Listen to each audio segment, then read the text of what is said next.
Welcome to the bird media. నేను మీ Pawan Krishnamurthy. Visakhapatnam steel plant మీద series of episodes చేసుకుంటున్నాం. సరే, దీంట్లో ఇది కంక్లూడింగ్ కాదు, అలానే ఇది ఎండ్ కూడా కాదు. బట్ ఇదొక ప్రమాణ స్వీకరణ, లేదంటే ఒక ప్రతిజ్ఞ అనుకుందాం.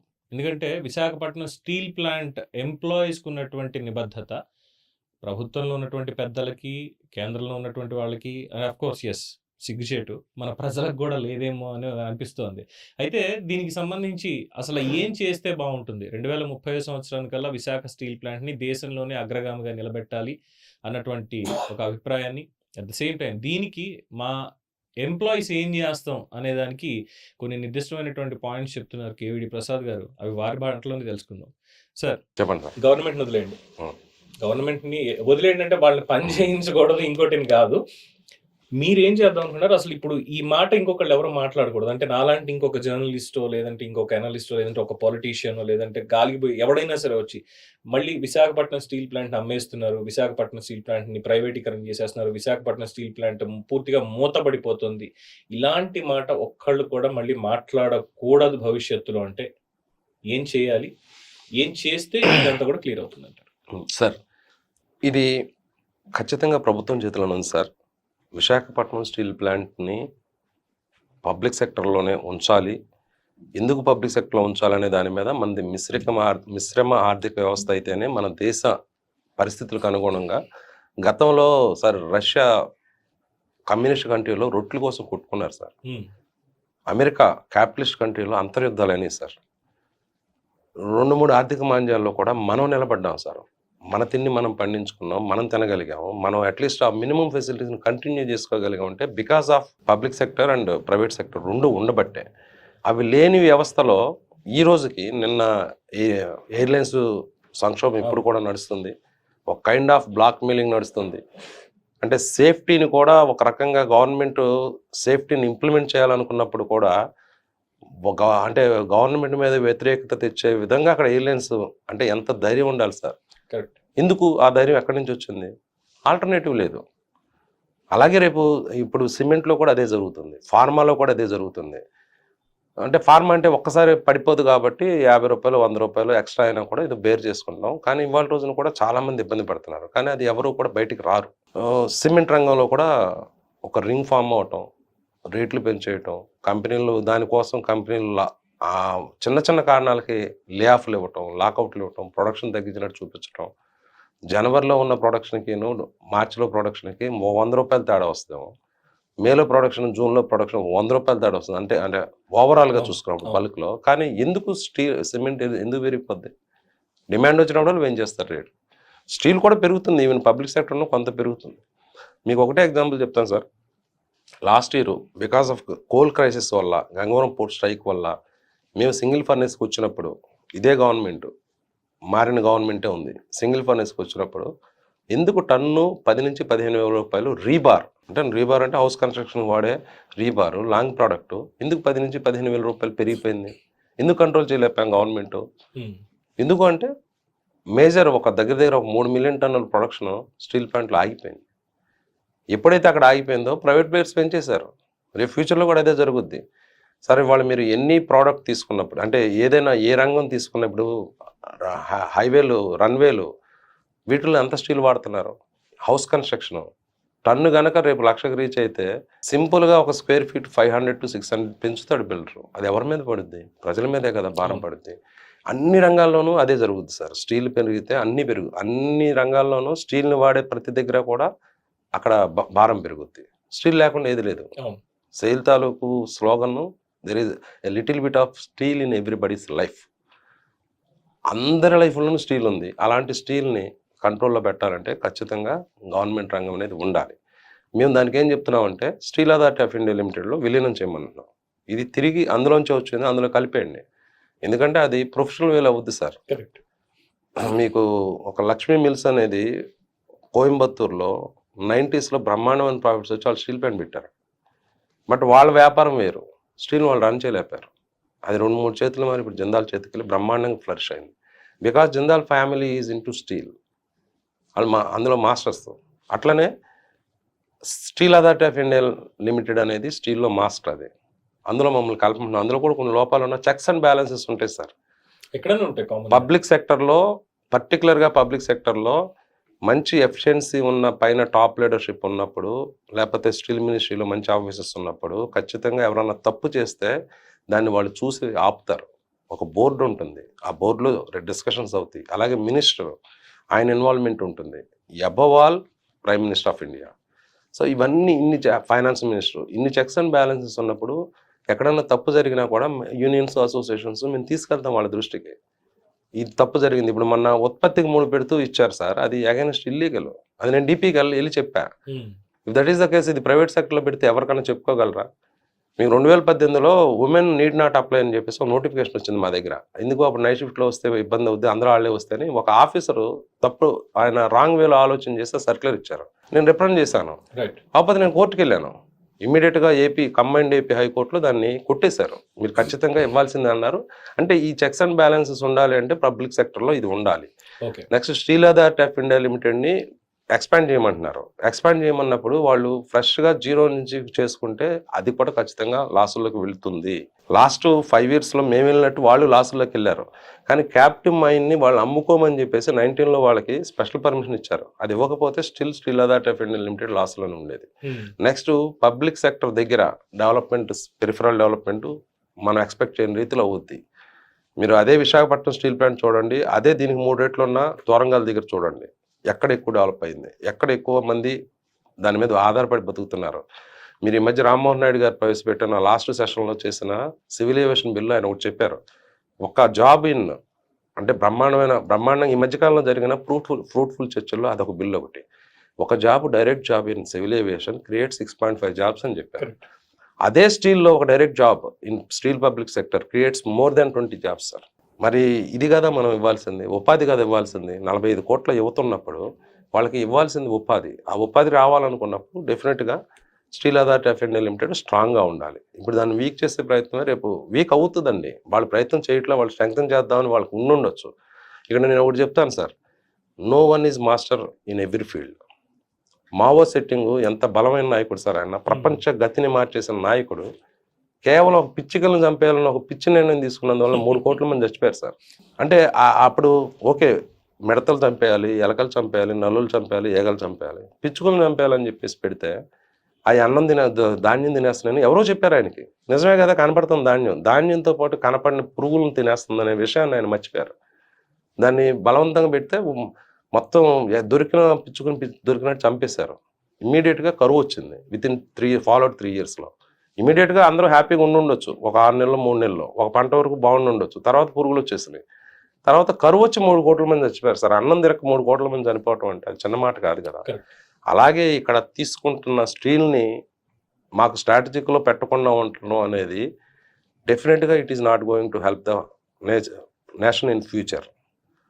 డెవలప్డ్ కంట్రీస్లో బ్రిటన్ క్యాపిటల్కి పుట్టినలు సార్, అక్కడ ఒక చైనా కంపెనీ నేషనలైజ్ చేసిన స్టీల్ కంపెనీని టాటా కంపెనీకి 5,000 కోట్లు ఇచ్చింది. ఈ still even then Tata company అక్కడ రన్ చేయలేని పొజిషన్లో ఉంది.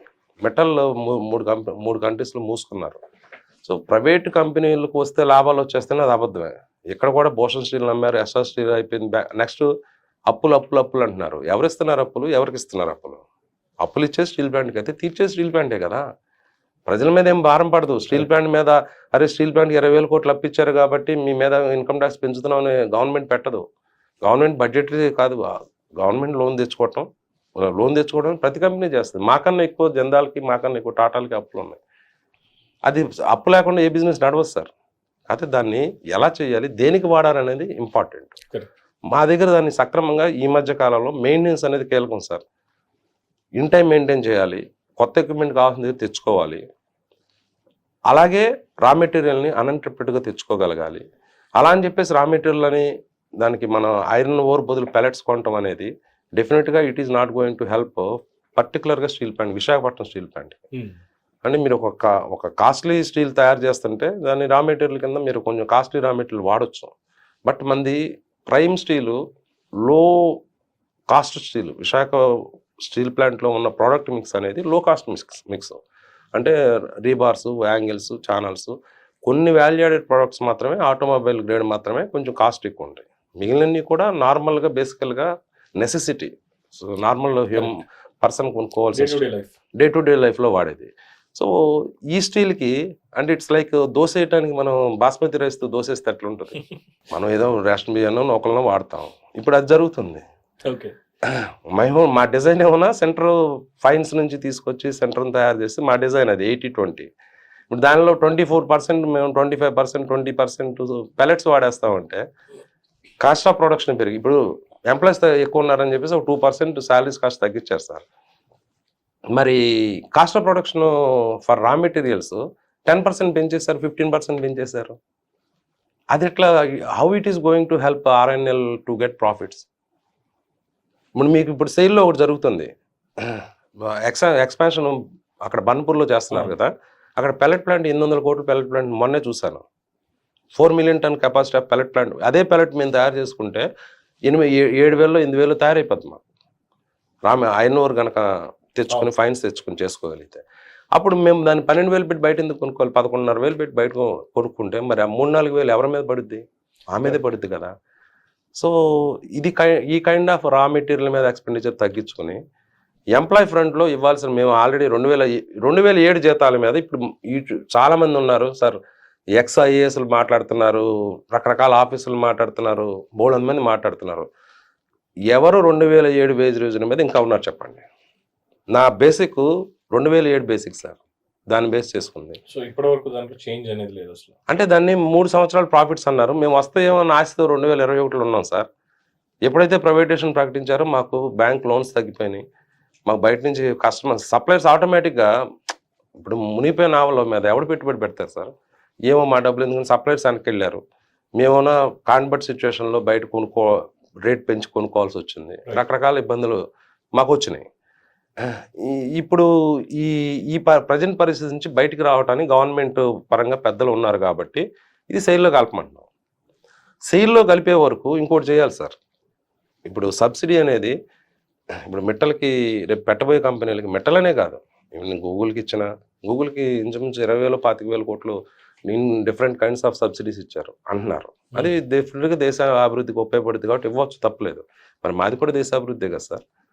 మాకు దేశాభివృద్ధికి స్టీల్ ఉపయోగపడుతుంది అనుకున్నప్పుడు మనం ఐరన్ ఓర్ మీద సబ్సిడీ ఇవ్వమని కూడా మనం రిప్రజెంటేషన్స్ ఇచ్చాం. అది ఎలా అంటే మేము వాడిన ప్రతి టన్ ఆఫ్ ఐరన్ ఓర్కి ఎన్ఎండిసి తగ్గించదు కాబట్టి గవర్నమెంట్ సపోర్ట్ చేయమంటున్నాం. గవర్నమెంట్ని సపోర్ట్ చేస్తే మాకు రా మెటీరియల్ కాస్ట్ తగ్గుద్ది, మేము దాన్ని మెయింటైన్ చేయగలుగుతాం, మెయింటెనెన్స్ కొంత డబ్బులు పెట్టగలుగుతాం. ఒకవేళ ఎన్ఎండిసి ఇవ్వలేని పక్షంలో మేము ఒరిస్సా కానీ కర్ణాటక కానీ లేకపోతే ఇంకో ప్రైవేట్ మైనర్స్ దగ్గరికి వెళ్ళి తెచ్చుకోగలుగుతాం. ఇప్పుడు మేము పూర్తిగా ఎన్ఎండిసి మీద ఆధారపడ్డాం, ఎందుకంటే వాళ్ళు క్రెడిట్ ఇస్తున్నారు, క్వాలిటీ ఐరన్ ఓరు తప్పదు. ఇంకా వాళ్ళు వాళ్ళు ఇవ్వలేని పక్షంలో ప్యాలెట్స్కి వెళ్తున్నాం. ఎందుకంటే ఆల్రెడీ స్టవ్ వెలిగిచ్చేసాం కదా, ఆయిల్ మరుగుతుంది, దాన్ని ఏదో రకంగా అందులో వెయ్యాలి, దాన్ని ఆపడానికి లేదు. ఆపితే మళ్ళీ నష్టం, మళ్ళీ రైజ్ చేయాలంటే మళ్ళీ 400-500 కోట్లు ఖర్చు. ఇది ఆల్రెడీ 23లో అదే జరిగింది సార్. 21లో ఫర్నేస్ని బ్రహ్మాండంగా నడిచిన ఫర్నేస్ని మూసింది ప్రజెంట్ యాక్టింగ్ చైర్మన్ గారు ఆ రోజు డైరెక్ట్ ఆపరేషన్స్గా ఉన్నప్పుడు మూసారు.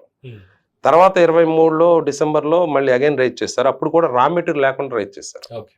అంటే దే వాంట్ టు షో, మరి పైనుంచి ఉన్న ఒత్తిడికి ఏదో చేశారు. మేము అప్పుడు అడిగాము కానీ అది అవ్వాల. అది 3-4 నెలలు నడిచి మళ్ళీ అది చతికిల. ఇవన్నీ కూడా క్లియర్ గా అన్ని వాళ్ళు చేసి తీరాలి. ముఖ్యంగా సెయిల్లో విలీనం చేయాలి అనేది ఫస్ట్ పాయింట్ సార్. విలీనం చేసి క్యాప్టివ్ మైనింగ్ ఆల్రెడీ వాళ్ళకు ఉన్నాయి కాబట్టి అడిషనల్ గా 3-4 బ్లాక్స్ ఏవైతే అనుకున్నామో మనం ఇవ్వగలిగితే వెల్ అండ్ గుడ్ సార్. ఇవ్వలేని పక్షంలో కూడా ఒక 60% మైన్ వాళ్ళు ఇస్తే 40% మనం కొనుక్కోవచ్చు, అది పెద్ద ఇష్యూ కాదు.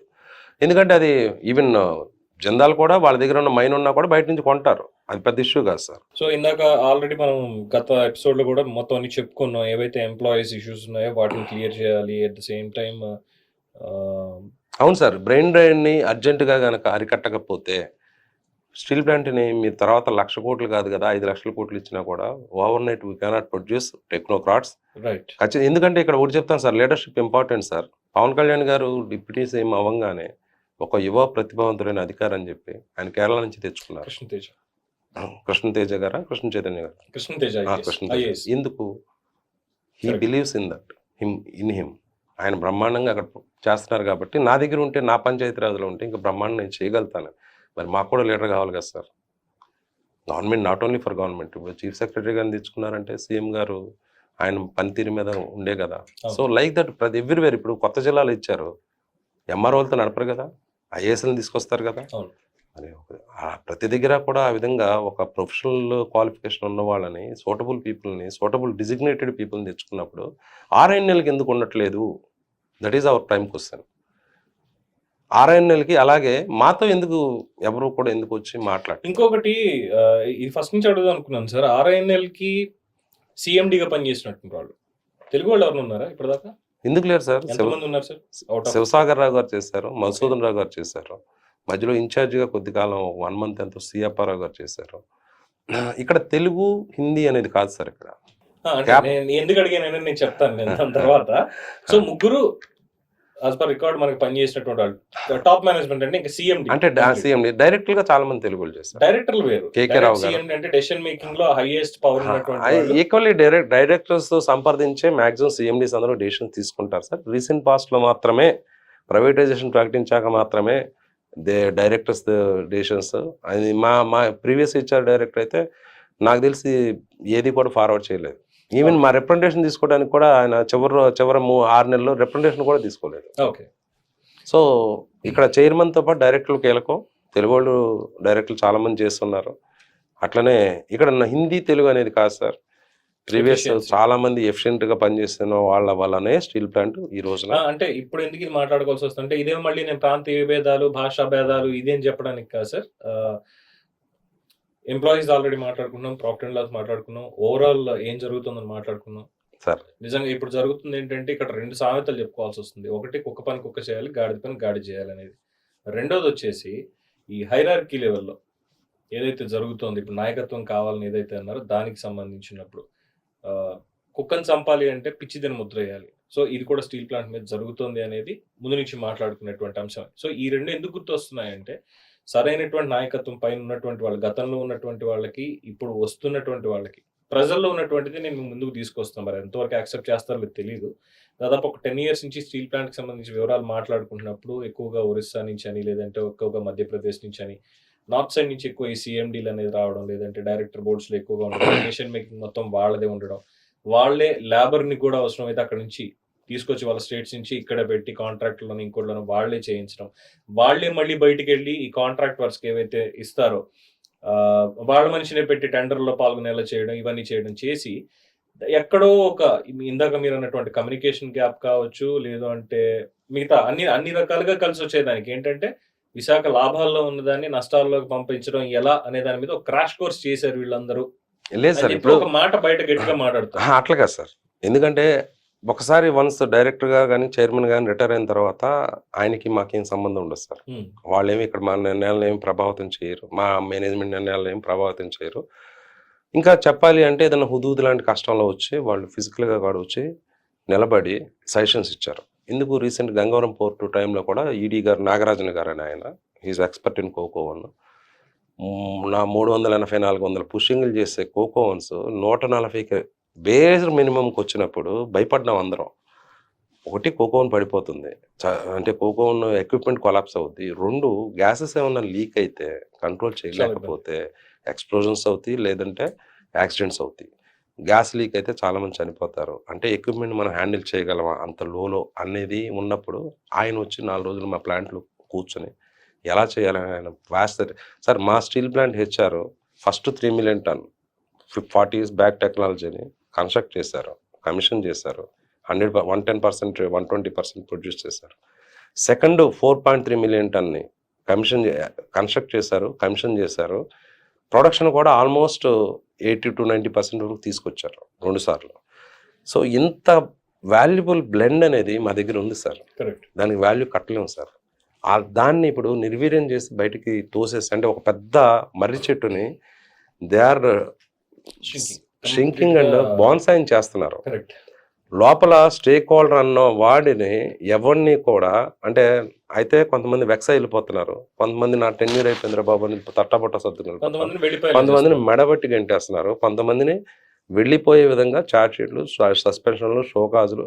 చిన్నది క్వాలిటీ బాగుందన్నందుకు ఒక హెచ్ఓడిని తీసుకుపోయి ఇంకో దగ్గర వేయటం, దిస్ కైండ్ ఆఫ్ థింగ్స్ అది ఏ రకంగా going to help the organisation?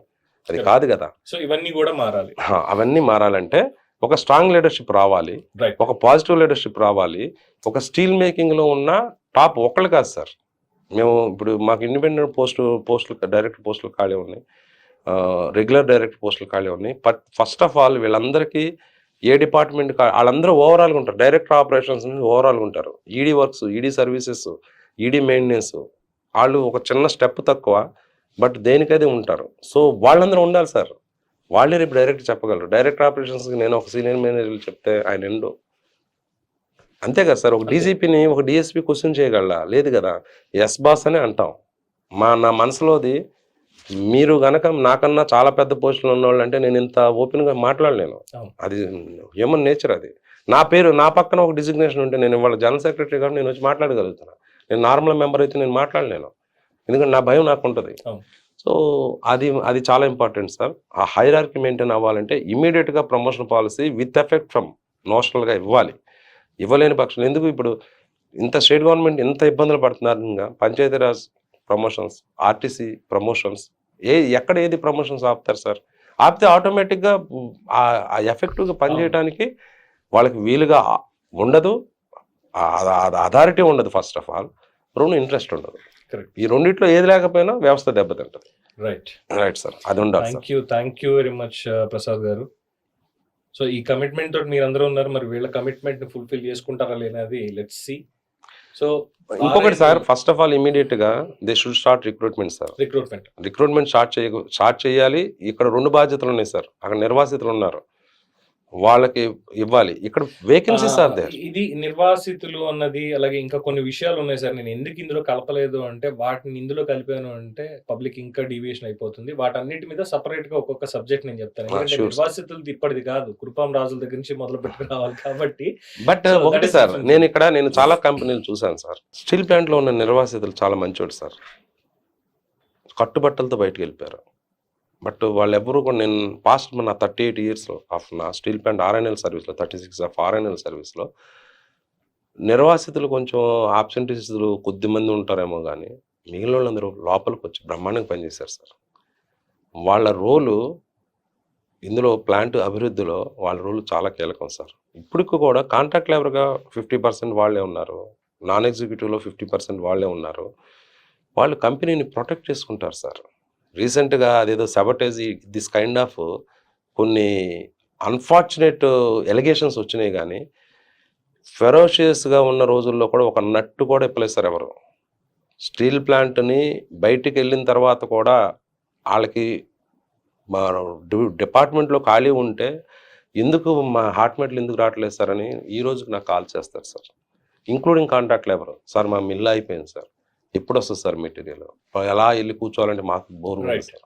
అది అందువల్ల అంత కమిటెడ్ కాంట్రాక్ట్. ఆ కమిట్మెంట్ కి ఎగ్జాంపుల్ చెప్పే నేను ఇవాళ దీన్ని ముగిస్తాను సార్. ఎందుకంటే ఈ మొత్తం ఎపిసోడ్స్ లో మీరు చెప్పినటువంటి ఒక అంశంలో మేము అబ్జర్వ్ చేసినటువంటిది, ముఖ్యంగా 2021 ఈ డిస్ఇన్వెస్ట్మెంట్ స్కీమ్ ఏదైతే తీసుకొచ్చారో, ప్రైవేటైజేషన్ చేస్తాం, అమ్మేస్తాం అని చెప్పారో, వెంటనే కార్మికులు అలజడి రేగింది. అలజడి రేగిన దగ్గర నుంచి కూడా మొదలు పెడితే, అంటే పాలా శ్రీనివాసరావు గారు నిరాహార దీక్ష కూర్చోవడం కావచ్చు, మిగతా వాళ్ళందరూ రిజైన్ చేయడం కావచ్చు. సరే, రిజైన్ చేశారా, దీక్ష కూర్చున్నారు, ఇవన్నీ పక్కన పెట్టేద్దాం. పని కార్మికులు తీసుకున్నటువంటి ఒక స్టెప్ తోటి ఆ రోజు, ఎందుకంటే స్టిల్ ఐ రిమెంబర్, నేనే ఆ న్యూస్ ని ప్రెజెంట్ చేసిన గుర్తు నాకు ఇంకా ఉంది. If I'm able to see that, నేను డెఫినెట్ గా నేను మళ్ళీ నెక్స్ట్ ఎపిసోడ్ నేను పంపిస్తాను, చూపిస్తాను కూడా దాన్ని.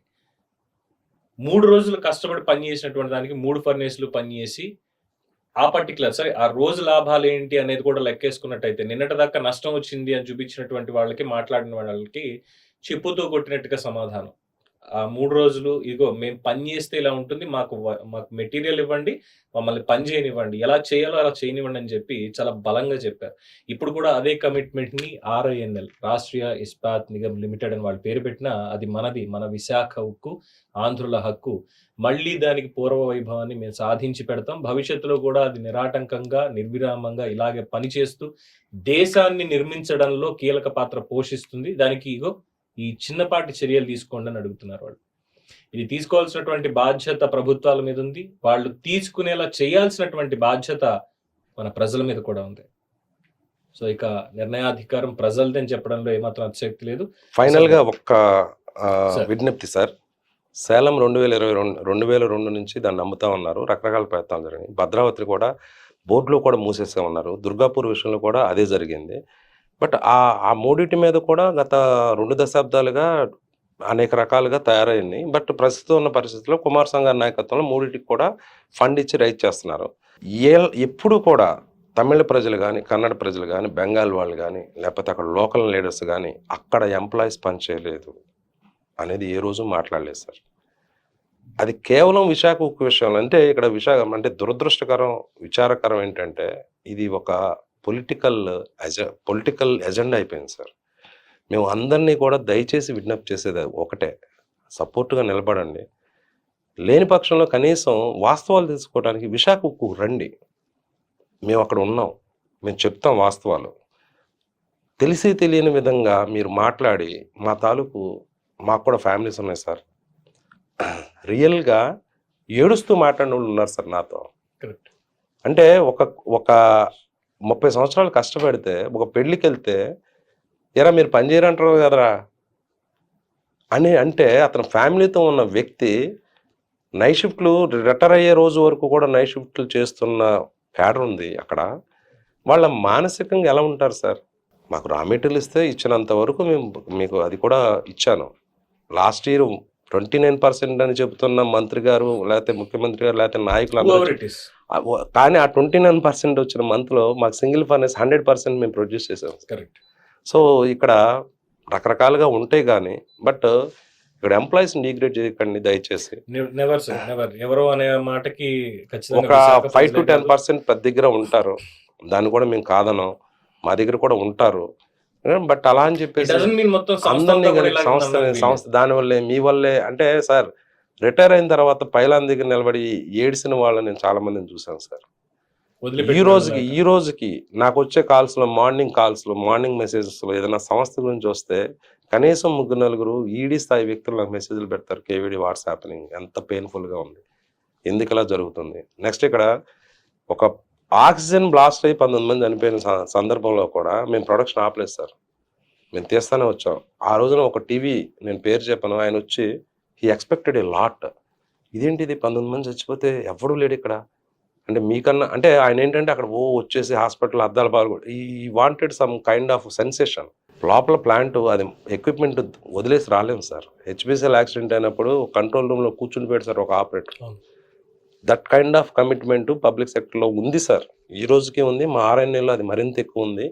ఖచ్చితంగా మేమందరం కూడా దానికి కట్టుబడే ఉన్నాం. ఈ రోజున కూడా పిలిస్తే వస్తామని వీఆర్ఎస్ పీపుల్ కూడా, వీఆర్ఎస్ ఎందుకు తీసుకున్నారంటే మాకు అర్థం అవుతుంది the way it is going. Yelamanchili దాటిపోయింది, అన్నవరం వచ్చేస్తుంది, విశాఖపట్నం రాదు ఈ డ్రైవింగ్లో అనేది అర్థమై తీసుకున్నారు సార్. కాన్వర్ట్ సిచ్యువేషన్లో తీసుకున్నారు. కాబట్టి మేమందరికీ విజ్ఞప్తి చేసేది ఏంటంటే, ఒక మంచిని కోరుకుందాం, విశాఖ నిలబెట్టుకుందాం, దాన్ని సేల్లో మెజర్ విలీనం చేసే విధంగా మనం ఒత్తిడి తెద్దాం నాయకుల మీద. ఇక్కడ ఒకటి సార్, నాయకులు పెద్దోళ్ళు మంచివాళ్ళని ఎవరు ఉండరు సార్. డెఫినెట్గా మంచి నిర్ణయం తీసుకుంటే మంచి నాయకుల కింద ఉంటారు, చెడ్డ నిర్ణయం తీసుకుంటే కదా ఆ నిర్ణయం తీసుకునేదానికి బోల్డ్ని ప్రేరేపించి ఉండొచ్చు. ఆయనకి సమాచారం లేకపోవచ్చు, లేకపోతే ఎవరో చెప్పింది విని లైక్ మావో గారు లాగా అయి ఉండొచ్చు. బట్ ఏదేమైనా మీరు అందరూ సపోర్ట్ చేయండి అనేది డెఫినెట్ గా సార్. చంద్రబాబు నాయుడు గారికి కూడా సరైనటువంటి ఇన్ఫర్మేషన్ వెళ్తుందని ఆశిద్దాం. డెఫినెట్ గా we are with Visakha steel plant. ఎందుకంటే తెన్నేటి విశ్వనాథం గారి దగ్గర నుంచే కాదు, ఎందుకంటే అమరజీవి పొట్టి శ్రీరాములు ఆత్మత్యాగంతో ఏర్పడినటువంటి తెలుగు రాష్ట్రాలు అనుకోవాలి ఇప్పుడు. సో తెలుగు రాష్ట్రాల పౌరులుగా ఉన్నాం కాబట్టి ఇది తెలుగు వాళ్ళ హక్కు. ప్రతి ఒక్కళ్ళు దీనికి ఖచ్చితంగా కట్టుబడి ఉంటారు. ప్రజల నుంచి మంచి సపోర్ట్ ఉంటుంది, ఎటువంటి అభ్యంతరం అందులో లేదు. విశాఖ ఎప్పటికీ, విశాఖ స్టీల్ అలాగే ఉండి తీరుతుందని మా నమ్మకం కూడా. దానికి కూడా మా మద్దతు ఎప్పుడూ ఉంటుంది ప్రజల తరఫున. అండ్ ఇక ప్రభుత్వాలు వాళ్ళ డిసిషన్స్ వాళ్ళు తీసుకోవాలి. అండ్ డెఫినెట్గా ఇప్పుడు ప్రసాద్ గారి ఈ ఎపిసోడ్స్ అన్ని చూసిన తర్వాత చాలా మంది ఇంకా సిక్ యూనిట్స్ మీద లేదంటే మిగతా వాటి మీద వస్తారు. డెఫినెట్గా సంప్రదించండి. అండ్ డెఫినెట్గా విశాఖకి మద్దతు అనేది మనం ఇచ్చి తీరాల్సిందే. ఇది విశాఖపట్నం స్టీల్ ప్లాంట్కి సంబంధించినటువంటి in and out phase 1 episodes. ఎందుకంటే ఇంకా ఫర్దర్గా ఫ్యూచర్ కూడా ఉంది కాబట్టి జరిగే డెవలప్మెంట్స్ మీద మళ్ళీ మాట్లాడుకుందాం. థ్యాంక్ యూ ప్రసాద్ గారు, మా స్టూడియోకి వచ్చి అనేక విషయాలు తెలియజేసినందుకు. Thank you sir. First of all నేనే థ్యాంక్స్ చెప్పాలి, ఎందుకంటే ఒక సామాజిక బాధ్యతగా తీసుకుని మీరు అన్ని వివరంగా, మీకు మదర్కి సర్జరీ అవుతున్నా కూడా మీరు ఎంత టైం ఇచ్చారు అంటే డెఫినెట్గా మేము మా విశాఖ ఉద్యోగులందరి తరఫున మీకు ధన్యవాదాలు. Thank you sir. సో దీని మీద మీ అభిప్రాయాలని, మీ సలహాలు, సూచనలని కామెంట్స్ రూపంలో తెలియజేయండి. ఆదరిస్తున్నందుకు ధన్యవాదాలు. Keep watching bird media.